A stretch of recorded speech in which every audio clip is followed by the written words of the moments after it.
Good afternoon, everyone. Thank you for joining us for today's online talk. Our talk will be starting shortly at 3 p.m. For those of you who are already here early, thank you for waiting patiently. While waiting, we would like to share with you a short video from the firm.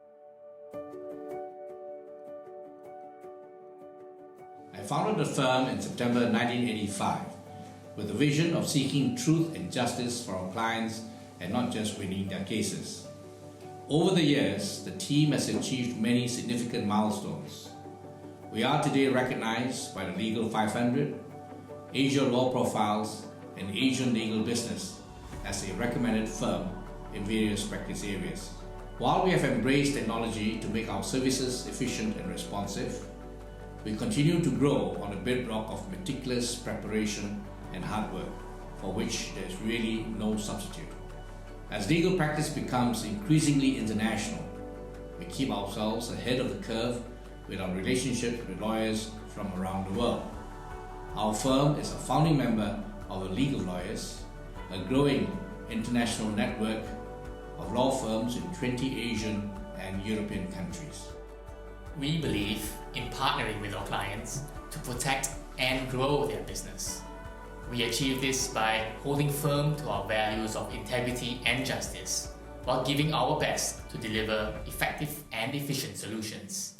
Instead of just legal services, we focus on developing great working relationships based on understanding and respect. We regularly advise foreign clients, including many Chinese investors, and have a ready appreciation for different ways of doing business. In corporate matters, we offer relevant and commercial solutions, often raising issues that clients may or may not have realized before. In negotiations, we believe in facilitating win-win outcomes.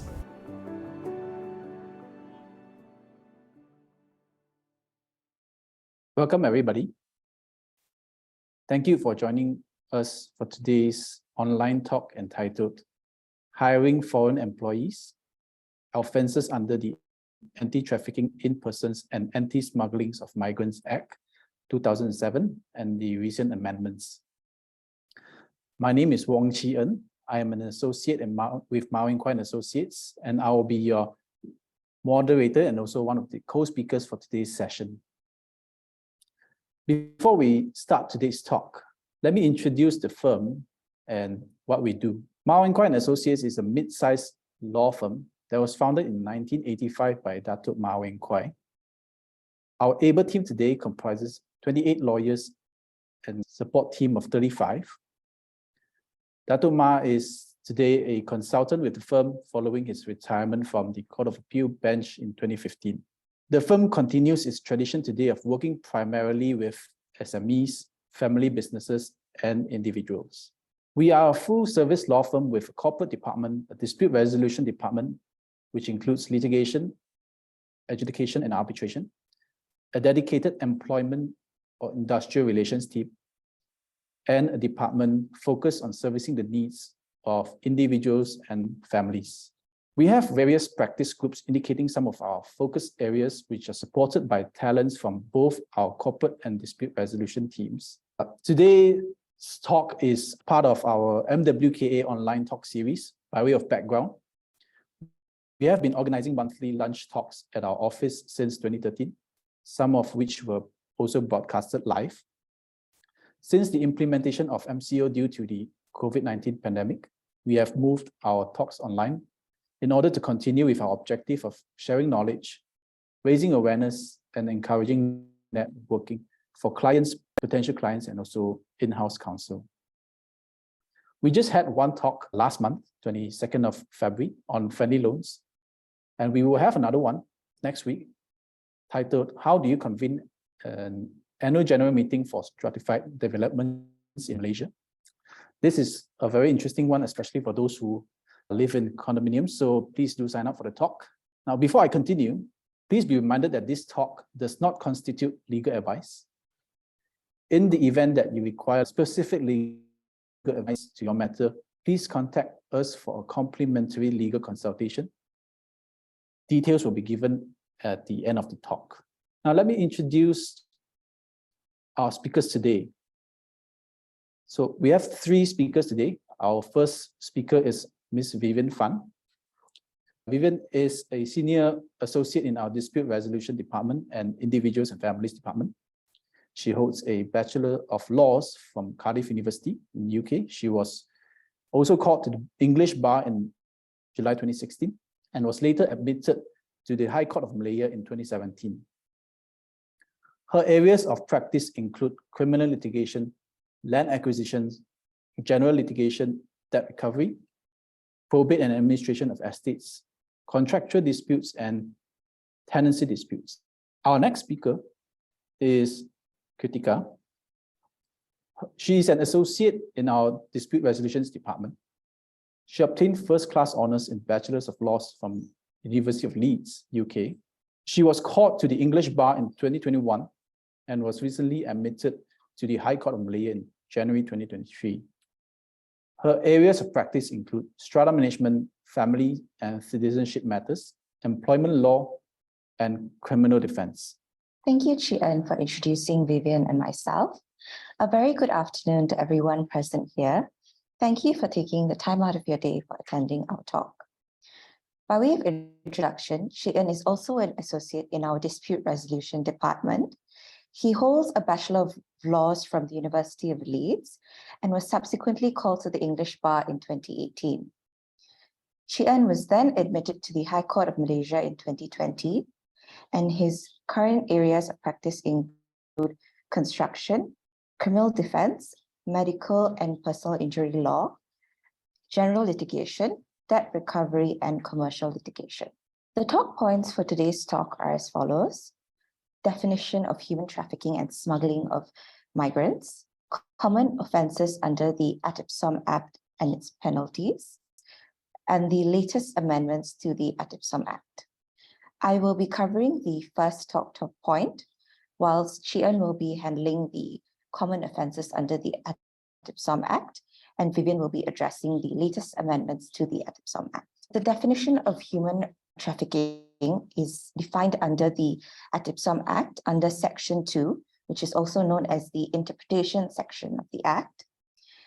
The ATIPSOM Act defines human trafficking under the term trafficking in persons.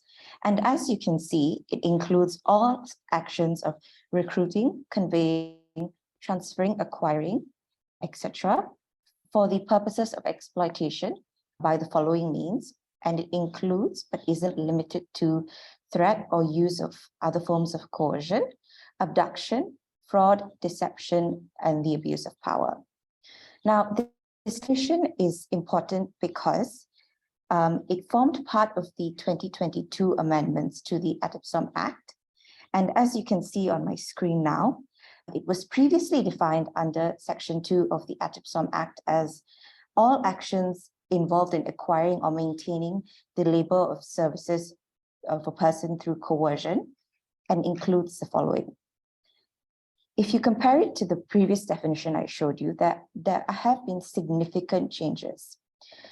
However, I will be addressing the main changes to the definition of trafficking in persons, that is the removal of coercion under the interpretation section of the Act. Now, under the previous ATIPSOM Act, coercion was previously defined as a threat of serious harm to or physical restraint against any person, any scheme, plan, etc., which would eventually result in serious harm or physical restraint against any person, or the abuse or threatened abuse of legal process. Now, if you look at this definition of coercion, a significant part of it involves actual physical harm. And this element of physical harm constituted a large portion of the definition of trafficking in persons prior to the 2022 amendments. This is significant because prior to the 2022 amendments, psychological methods of control were disregarded under the definition of coercion, and trafficking in persons was only limited to physical hardships suffered. This was also a major contributing factor to the previous lower conviction rate under the trafficking in persons definition, because the burden of proving physical harm or restraint beyond reasonable doubt could not always be proven. The deletion of the definition of coercion since the 2022 amendments, now allows the court to interpret coercion more widely to include non-physical forms of coercions, such as psychological oppression, abuse of power, exploiting a trafficked victim's vulnerability, and fraud, which was seen previously in the slide before this. And companies should take note of this significant change in the amendment, because under the new amendments, that is the removal of the definition of coercion, any individual or any company who essentially forces an individual into labor under false pretexts, such as by fraud or by misconception, this would then potentially fall within the amended definition of trafficking in persons. I will now move on to the definition of smuggling of migrants. Similarly, as compared to trafficking in persons, smuggling of migrants is also defined under Section 2 of the ATIPSOM Act. And smuggling of migrants, as you can see here, involves the arranging, facilitating, or organizing directly or indirectly a person's unlawful entry into or through, or unlawful exit from any country of which the person is not a citizen or a permanent resident, and also includes recruiting, conveying, transferring, etc., or providing any such services or assistance for the purposes of the acts mentioned in paragraph A. I'm now going to show you an interesting case that further explains this definition, and it is the case of public prosecutor against Koh Chin Wah and another. So this case is significant because in this case, the two accused people were charged under Section 26A of the ATIPSOM Act for smuggling a Taiwanese migrant by obtaining false Malaysian identity documents and subsequently bribing a National Registration Department officer, which is a National Registration Department, which is usually referred to as JPN, and subsequently facilitating his exit and entry into the country using those documents. Now, this case is interesting because the first accused person in this case filed in what is known as a notice of alibi, stating that at the point of which the actual facilitating and the assisting was done, the first accused individual was actually not in the country and was out in Singapore attending to some other arrangements. However, the prosecution in this case argued that despite the fact that the first charged individual wasn't physically present, this did not exempt him from falling within the definition of smuggling of migrants, as he was still shown to have assisted in the organizing of the unlawful entry. So if you can see paragraph 77 through to 79, which I've displayed on the slide, the court basically held that the offense of smuggling can be carried out through indirect means as well as direct means, and it doesn't require the individual to be physically present at the place or the point of time in which the offense is committed. This is once again significant for companies because this would mean that as long as it can be proven that an officer, including a director or a secretary of a company, was assisted in either arranging, facilitating, or organizing the unlawful entry or exit of an individual to or from this country, they could fall within the definition of smuggling of migrants. I will now be talking very briefly about the difference between trafficking in persons and smuggling of migrants. Now, the main difference between trafficking in persons and smuggling of migrants is that for trafficking in persons, basically the prosecution would need to show that exploitation has occurred, and it may happen within the country, and it doesn't require it to be a cross-border offense. Whereas with smuggling of migrants, a key element of the definition is the cross-border aspect. And as seen previously in the case of the public prosecutor against Koh Chin Wah, that case involved the cross-border element. That is, the Taiwanese national had actually exited the country and then subsequently entered Malaysia, which is where the cross-border element was shown. The second main difference between trafficking in persons and smuggling of migrants is that trafficking in persons involves, as previously discussed, elements of exploitation, manipulation, threats, and this could involve psychological and mental threats. And it often includes continuous and repeated exploitation. Whereas when you compare this with the definition of smuggling of migrants, it involves the consent of smuggling persons and often involves profits incurred for the actual smuggling of the people. And this would include where situations smuggling syndicates have been paid in order to smuggle in these individuals. And the important element here is actually the term consent. And referring again to the previous case of public prosecutor in Cochin Hua, there the element of consent was proven because the Taiwanese national had indicated that he wanted to obtain Malaysian citizenship, which is why the perpetrators were charged under the definition of smuggling of migrants as opposed to trafficking in persons. I will now pass over to Chi En to discuss the common offences under the ATIPSOM Act and its penalties. Over to you, Chi En. Thank you, Kritika, for explaining the definition and the differences between anti-trafficking, trafficking in persons, and also smuggling migrants. So I hope that you all are familiar or the difference now between these two acts. So now I'll be focusing on the common offences found under the ATIPSOM Act. So if you have a look at the Act in itself, there are actually quite a number of offences in terms of trafficking in persons and also smuggling migrants. For the purposes of today's talk, I will only be focusing on a few offences which I would think that it is more relevant to companies hiring foreign employees. We will briefly go through 5 offences for these anti-trafficking offences. So the offence of trafficking in persons, the offence of profiting from exploitation of a trafficked person, the offence in relation to a trafficked person in transit, fraudulent travel or identity documents, as well as an obligation of owner, operator, or master of conveyance. Of course, as I mentioned, there are also other offences such as harboring persons, providing services for purposes of trafficking in persons. These are offences in the Act which we will not be covering today, but we will just focus on these few offences.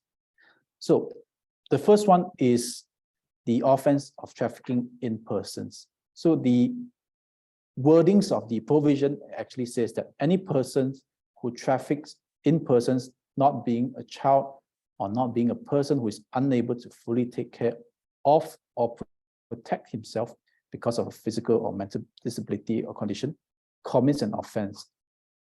So basically, just by looking at the wording of this provision, the elements for the prosecution to prove that the prosecution will need to prove is that there is an act of traffic in persons. Secondly, is that the person being trafficked is not a child or someone who is unable to take care of himself or protect himself. And lastly is the wording exploitation. I believe Tika has mentioned the wording exploitation, and there is that list of the scope of what exploitation covers.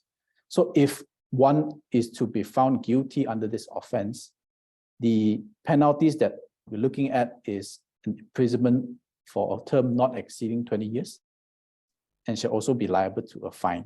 Now, there is one case here which I managed to find, which is a case of Chin Siu Sem and public prosecutor. So this is a case about trafficking in persons. So briefly, what this case is about is that this accused is basically an employee. He was charged under Section 12 of the Act for trafficking in person for the purposes of exploitation in the form of forced labor. So at the end of the case, the court found the accused guilty of the offense and convicted the accused to 6 years imprisonment and a fine of 5,000 ringgit. Now, both parties were not happy. The accused is not happy with the conviction and also the sentence. He appealed to the High Court against the sentence as well as the conviction. On the prosecution side, they were also not happy. They felt that the sentence should be a bit more harsher. So both appealed to the High Court. So the High Court held, what the High Court's decision was that the High Court dismissed the accused appeal against conviction and sentence and allowed the prosecution's appeal by enhancing the sentence from 6 to 7 years. Now, I have extracted 2 paragraphs from that particular case, which I think it is that you all should be aware of. This paragraph 56, where the High Court judge held that exploitation exists where the appellant has taken advantage of PW1, meaning the victim here, meaning the employee, being undocumented non-citizen to work with him without license issued by the relevant agency. The court went on to say that that without proper legal documentation and work permit for his employment, coupled with the low education of the background of the victim, he would have been easily subjected to ill treatment and abuse without knowing his rights and entitlement. So because of this, the court held that there was form of exploitation. This exploitation was in the form of forced labor. So what essentially this case is about is that the court noted that there was exploitation by the employer. This is notwithstanding the fact that there was no report made by the victim against the accused. The victim actually did not lodge a police report. I believe it was just a random vote block where the police was just asking for documentations and the victim didn't have it, and that is when they started the investigation. So it is not a situation where the victim lodged a police report, but the court acknowledged that this victim, being a foreigner who came to Malaysia wanting to work, wanting to earn some money for a living, he didn't have any education background, he did not know of his rights. His movement was also restricted after being employed. He could not go anywhere as he pleased. He didn't even know that his employment needs to be registered. So that is where the court found that the accused took this opportunity to exploit this situation by recruiting and employing this victim through coercion, despite the fact that actually the accused knew that for such a foreign employee, you would actually need to register this employee through proper means. So this is something to take note of. Now, going on to the second offense, this is actually similar to, or rather, this is just aggravated offense under the trafficking in persons under Section 13. The wordings of the provision is similar, but for the purposes of this section, the provision adds on the few conditions which can have a harsher penalty. The conditions here are causing grievous hurt to the trafficked person or causing death, or that the trafficked person actually committed suicide, or if the trafficked person was exposed to life-threatening diseases such as AIDS or HIV. Also that if the trafficked person was being asked to be part of an organized criminal group activity, or lastly, where the offense of trafficking in persons was committed by a public officer in the performance of his duties. So this is a more serious offense as compared to Section 12. So the penalties for this, the punishment for this would be imprisonment for life, or with imprisonment for a term which shall not be less than 5 years. So it is more than 5 years and shall also be liable to whipping. Okay, moving on to Section 15, which is the offense of profiting from exploitation of the trafficked persons. As the wording suggests, anyone who profits from the exploitation of a trafficked person would commit an offense. The penalties would be an imprisonment for a term not exceeding 15 years and shall also be liable to a fine between 500,000 to 1 million ringgit. And this person shall also be liable to the forfeiture of whatever profits that he has obtained from the offense. The next would be bringing in transit a trafficked person. So any person who brings in transit a trafficked person through Malaysia, either by land, sea, or air, or otherwise, arranges or facilitates such an act, commits an offense. So you don't have to be the person being the person who transits the trafficked person, as long as the prosecution can prove that you have involvement in arranging or even facilitating such an act, you would be found to have committed this offence. And the penalties would be imprisonment for a term not exceeding 15 years and shall also be liable to a fine. Next would be fraudulent travel and identity document. I believe this is quite relevant to a lot of employers here. The wording of this provision basically says that any person who makes, obtains, gives, sells, or possesses fraudulent travel or identity document for the purposes of facilitating an act of trafficking in persons commits an offence. So I believe this is quite clear that if an employer employs a foreign employee, you would have to go through the proper means to get the proper permits and the travel documents for the employee. Because if you are being charged with this, it is very likely that it is quite wide that as long as the prosecution can prove that the employers obtains, gives, sells, or even possesses such a document for the purposes of this trafficked persons, you would be found to have committed this offence. The penalty would be imprisonment for a term not exceeding 10 years and shall be liable to a fine between 50,000 to 500,000 ringgit. Now, this one is a owner, operator, or master of any conveyance. If you don't know what conveyance means, it's basically transporting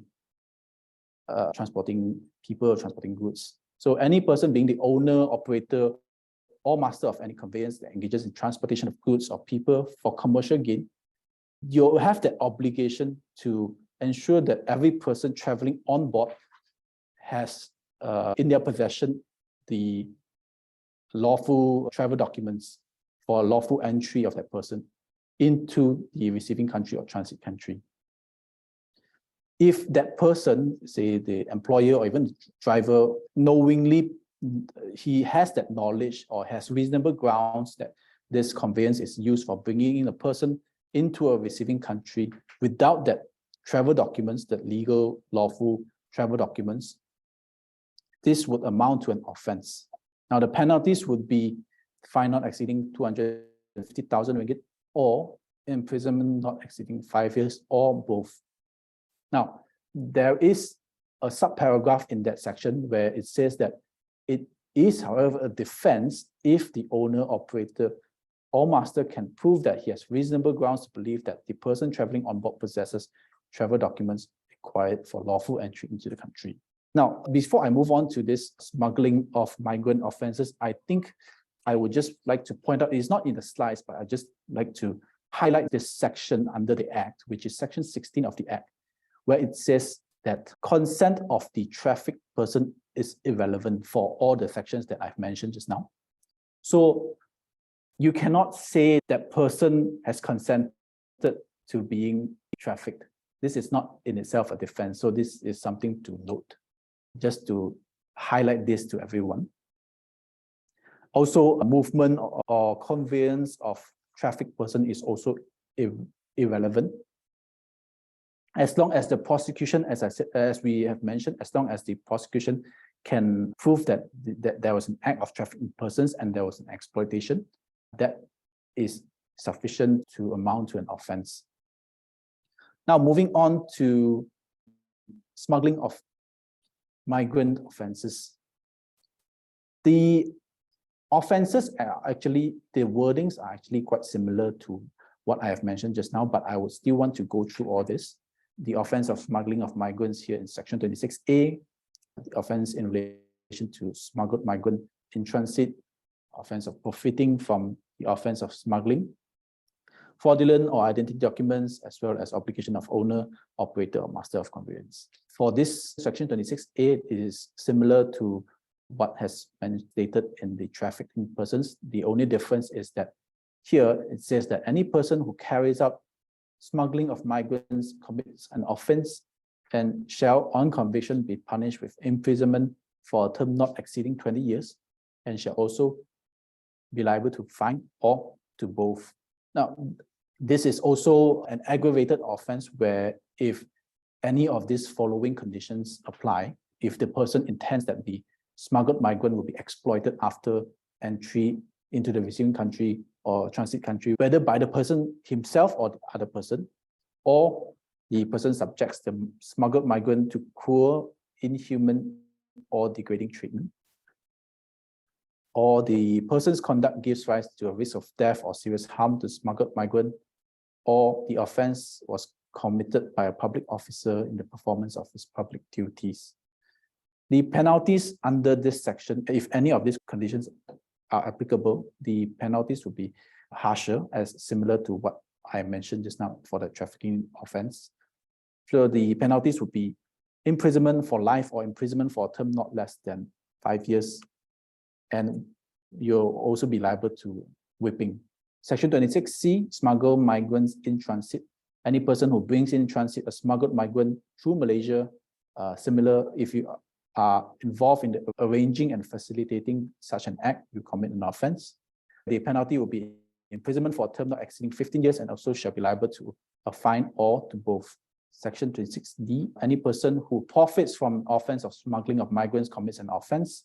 The penalties here is slightly different. The imprisonment is for a term between 7 and 15 years, and you shall also be liable to a fine between 500,000 and 1 million ringgit, and you shall also be liable to forfeiture of the profits from the offence or to both. Basically, you'll be liable to a forfeiture of the profits from the offence. Section 26E, which is fraudulent travel or identity document, similar to the trafficking in persons, the offence. So any person who makes, obtains, gives, sells, or possesses a fraudulent travel or identity document for the purposes of facilitating the act of smuggling of migrants commits an offence. The penalties would be imprisonment for a term between 7 and 15 years and shall also be liable to a fine between 50,000 to 500,000 or to both. The last offence that I will be covering today is the owner, operator, or master of conveyance, where there is an obligation stated clearly that these owners, operators, or master of conveyance, you shall ensure that every person traveling on board has in their possession the proper or travel documents for lawful entry, and any person who contravenes this commits an offence and shall be liable for a fine not exceeding 250,000 or imprisonment for a term not exceeding 5 years or to both. Again, there is a defense stated clearly there that if that owner, operator, or master can prove that he has reasonable grounds to believe that the person traveling on board possesses travel documents required for lawful entry. And one more thing to note is that any person convicted of an offence shall be liable to pay costs of the smuggled migrants' detention in and removal from the receiving country or transit country. Okay, now we are moving on to the last talk point. I'll pass this floor to Vivian. Vivian, over to you. Thank you, Chien. Thank you, Kritika, for taking your time to go through each provision in detail. Good afternoon, everyone. I hope we have achieved our purpose thus far, which is to share with all of you employers or occupiers or transporters who hire or who house or transport foreign employees of the common offences that you need to be aware of. I will now just briefly go through the latest amendments to the Act by comparing the Act before the amendments, which came into effect on the 22nd of February 2022, which is very recently, just last year, just briefly. And then I will also share with you what happens during raids or during arrests, police arrests, when it comes to these offences. So the recent amendments cover the definition of human trafficking. They have removed the definition of coercion under Section 2 of Interpretation of the Act. They have increased penalties for the offences of trafficking and smuggling of migrants, and they have involved the Ministry of Women, Family and Community Development, particularly in the management and control of these migrants by providing shelters and refuge of these victims. So as you can see before the screen, the definition of human trafficking has been expanded quite greatly. For instance, if you can see, before the amendment came into effect, it says trafficking in persons means all actions through coercion and includes the act of recruiting, conveying, transferring, harboring, providing or receiving a person for the purposes of this act. Post-amendment, they have removed coercion as one of the elements that needs to be proved, but it is included as one of the means under A, which is threat or use of force or other forms of coercion. As long as it falls under A to G, it does not necessarily has to be just coercion alone. And the second element they have included is for the purpose of exploitation. Secondly, they have also expanded the meaning of exploitation. Instead of exploitation means all forms of sexual exploitation, etc., it now includes all forms. Instead of just confined within the forms of sexual exploitation, forced labor or services or slavery, it now includes. That means the court is allowed to look at the definition of exploitation more widely. And then, of course, as Xian has explained, the offense of trafficking in person, the penalty has been increased from, as you can see, from 15 years to 20 years. For trafficking persons in transit, from 7 years to 15 years, which is nearly double. Recruiting persons, 10 to 15 years. And smuggling of migrants, 15 years to 20 years. That's an increase of 5 years, similar to trafficking. This one is just an addition, as I mentioned earlier, the involvement of the Department of Women, Family and Community Development in terms of deciding which place to place victims of these illegal migrants. So those are the primary amendments to the Act that we need to be aware of. And now I will share with you a few recent news post-amendment in terms of trafficking and smuggling of migrants. So recently, 17th August last year, a 17-year-old boy was charged for smuggling under Section 26A of the ATIPSOM Act. So he was alleged to have ferried the illegal migrants for 6,000. Because he was 17, he was allowed bail, and now his matter is pending in court. And then 19 February, just recently, employees from 2 employment agencies have been arrested for recruiting Malaysians to work abroad in job scams. Licenses were exploited, and these Malaysians were sent abroad and stranded. So they were also investigated under the ATIPSOM Act. Another recent news, 2 persons from a catering company face charges for sheltering undocumented migrants. As I mentioned earlier, not necessarily hiring, but just sheltering or housing them in your premises also, you can fall under the ATIPSOM Act, as Chian has explained, under Section 26H. As you can see, the court is very strict on whether offenders under the Act can be released on bail. And the bail sum is quite high because offences under the ATIPSOM Act is actually serious offences. It's defined under serious offences, and it's also a security offences under SMA. So the court is very vigilant in terms of whether bail is granted when offenders are arrested under these provisions.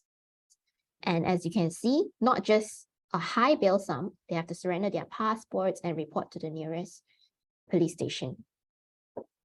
And then another news here, 2 persons jointly charged under Section 26H, which is the same provision as I just explained for harboring undocumented migrants in a house. The other common offenses that these offenders are usually charged with, along with this trafficking or smuggling, is under the Immigration Act, just briefly, which is employers hiring illegal immigrants under Section 56, Section 55B, or Section 55E, where company or persons who allow immigrants to stay in its premises. So these companies or persons can be charged together, both under the Immigration Act and under the ATIPSOM Act. So that's something to take into consideration. If you have foreign employees, just make sure that their passes are renewed, they have valid passes, or to register them under the labor recalibration program or the repatriation recalibration plan. And then these are the other common offenses which are against your employees who overstay or who do not have a valid pass to work for you. And the penalty includes not just fine, imprisonment, but it also includes deportation or blacklisting. Right. So those are the common offenses that employers need to be aware of, especially when hiring foreign employees. Because with the recent amendments, it seems to be that there is a rampant rate or arrests ongoing, and a lot of employers are not aware of these offenses or these recent amendments, and they are caught under whether it's harboring or just having them in your premises. So finally, I will just briefly tell you what are your rights during a police arrest, remand, and bail. The rights of an arrested person is under Article 5 of the Federal Constitution, which says that no person shall be deprived of his life or personal liberty save in accordance with the law. And these are the 5 rights that you have, which is to know why you're arrested. You have the right to seek a lawyer. You can only be detained for 24 hours. You have the right to remain silent, and you have the right to call your relative or a friend, apart from calling your lawyer. So how long can you be detained? 24 hours. But do note, because offences under the ATIPSOM Act are serious offences under SOSMA, which is security offences, the police officer above the rank of a superintendent has the power and liberty to extend your remand up to 28 days, right? Once the 24 hours ends, then the police will have to bring you to the court, either to charge you, or they have to release you, or to bring you before a magistrate to extend your detention. Can you be represented during a remand? Yes, you can be represented by a lawyer to oppose the remand, to oppose further detention. And so this is just a summary of what happens if you are brought to court to be charged. You will be asked whether to plead guilty or not guilty. If you plead not guilty, then whether bail will be granted to you pending the next court date. And as I explained earlier, bail for offences under this act is very not frequently given because it's a serious offence, unless you're a woman or you're a child or you're sick. But an application can be made, and it's up to the discretion of the court. So that's the end of our talk today. Thanks, Vivian. I believe we have come to the conclusion of our talk. We will be taking questions now. Okay, there is this one question. I can't seem to see who sent this question, but I'll just read out the question. It says, are you aware if Syrian refugees are allowed to legally work in Malaysia? Oh, it's from Esther Tang. So Esther is asking if Syrian refugees are allowed to legally work in Malaysia, say if they have been issued the IMM 13 yellow card under the Syrian Migrants Temporary Relocation Program, which provides a legal stay in Malaysia. Anyone wants to take this? Maybe Vivian? Sure, Jen. Yes, they have the right to work in Malaysia, subject to the terms stated in their pass. They will need to have a stamp on their yellow card, because the purpose of this program is so that they can live in Malaysia normally until they have an order to be moved to another place. To answer your question, yes, they can. Okay, there is a follow-up question from Esther. So does the employer need to do anything to hire these Syrian refugees with the IMM 13 card? Even since you have already covered just now, maybe you can just take this as well. Hi, Esther. To my knowledge, no, the employer doesn't need to do anything more than what an employer needs to do, because I believe their yellow card has the visa stamp and the conditions for the visa. So as long as maybe sometimes it's stated how many hours they can work and things like that. So as long as that is complied with, there's no additional thing that an employer needs to do. Yeah. Thanks, Vivian. There is another question by Goh Kwan Hock, which his question is, following a conviction, how will the victim be treated by the authority? If you are saying if this is after a conviction, that would be the employer, maybe the person found guilty of an offense would be sent to prison. Of course, that he will be subjected to the regulations in prison. In terms of the treatment itself, this is something that I suppose really depends. You can't say that you have been treated badly in the prison. Of course, if you are saying you are being treated unfairly by the authorities, of course you can make complaints. But anything further than that, I don't think we can comment on that. Maybe Vivian or Kritika, maybe if you have anything to add. No, Jen, nothing to add on my part. I'm not quite sure where this, sorry, Mr. Goh, not quite sure where your question is directed add, but if you have any concerns with regard, or if you know of any victims who were unfairly ill-treated by the authorities, perhaps, I see. In that case, the employees, basically, they will be deported because it's unlikely that they will have a valid pass or a valid visa to even be in Malaysia in the first place. They will be charged under the Immigration Act for not having a valid pass, and then they'll be fined or imprisoned, usually 1 to 6 months up to the court, and then they will be deported back to their original country. I hope that answers your question. Maybe we'll just take this last one. Will the employer also be subjected to any civil liability? As it depends on the offense, I would say. For example, if, as I mentioned, in a few of the offenses, let's say if you're profiting from the exploitation, profiting from smuggling of migrants, you would be, in terms of civil liability, in terms of what you have actually obtained from the act itself, you would be, the profit would be basically forfeited. In that sense, you will basically give up the whatever profits that you have obtained, if we are talking about what concerns the employer. So I hope that answers your question. Of course, in terms of punishments, it is because this is a criminal offense. If the court has found the employer guilty of an offense, then it is, as we have mentioned just now, imprisonment or fine. Civil liability, not much. It's just in terms of what has been stated in the act. All right. I believe there are no further questions. So with that, we will end the Q&A session. Before we conclude, I do have a few announcements.